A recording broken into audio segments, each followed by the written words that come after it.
আজ রাতে Santiago বার্নাবুতে Real মাদ্রিদের কোনো রূপকথা লেখা হয়নি। ছাদবন্ধ স্টেডিয়াম আর্সেনালের শ্বাসরোধ করতে পারেনি।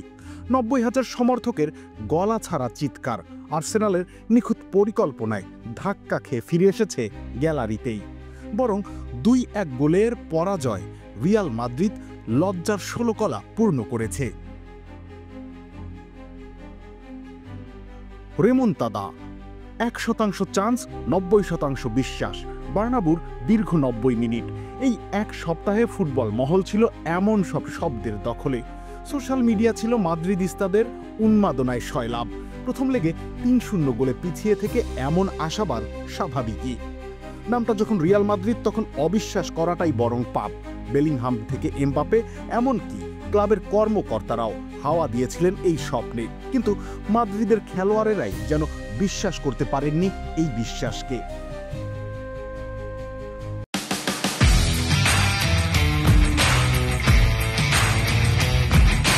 প্রথমার্ধে আর্সেনালের গোলরক্ষক যেন ছিলেন পিকনিক মুডে। রিয়ালের আক্রমণ ভাগের ৬খানা শটের একটাও ছিল না অন টার্গেট। উল্টো ১২ মিনিটে ডিবক্সে কুস্তি করে অ্যাসেন্সিও উপহার দিলেন এক পেনাল্টি। ভাগ্যিস কোর্তোয়ার বিস্ময়কর রিফ্লেক্স আর বুকায়ো সাকার আলগা শটে রক্ষা পায় রিয়াল। তবে রক্ষা পেয়েও যে লাভের লাভ কিছুই হয়নি সেটা বুঝতে সময় লাগেনি। দ্বিতীয়ার্ধে সাকা প্রায়শ্চিত্ত করেন গোল করে। রিয়ালের মাঝমাঠ ছিল যেন মরুভূমি, ফাঁকা, নিষ্প্রভ। বেলিংহাম ছিলেন আক্রমণ ভাগে ব্যস্ত। মাঝমাঠ সামলানোর দরকারটাই যেন ভুলে গিয়েছিলেন। ভালভার্দে মাঠ জুড়ে দৌড়েছেন ঠিকই, কিন্তু মনে হচ্ছিল গুগল ম্যাপে ভুল লোকেশনে দৌড়াচ্ছেন। চুয়ামেনি, তিনি যেন এই ম্যাচে ডিফেন্সিভ মিডফিল্ডার না, দর্শক হয়ে খেলাটা দেখছিলেন পাশে পাশে। ফাঁকা মাঠে মার্টিনেল্লি দ্বিতীয় গোলটা দিয়ে বার্নাবুর আলো নিভিয়ে দেন।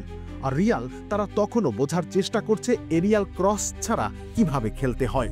এমবাপে ভিনির হেডে গোল করার দক্ষতা নেই, এটা তো টিকিট কাটার সময় বোঝা উচিত ছিল সমর্থকদের।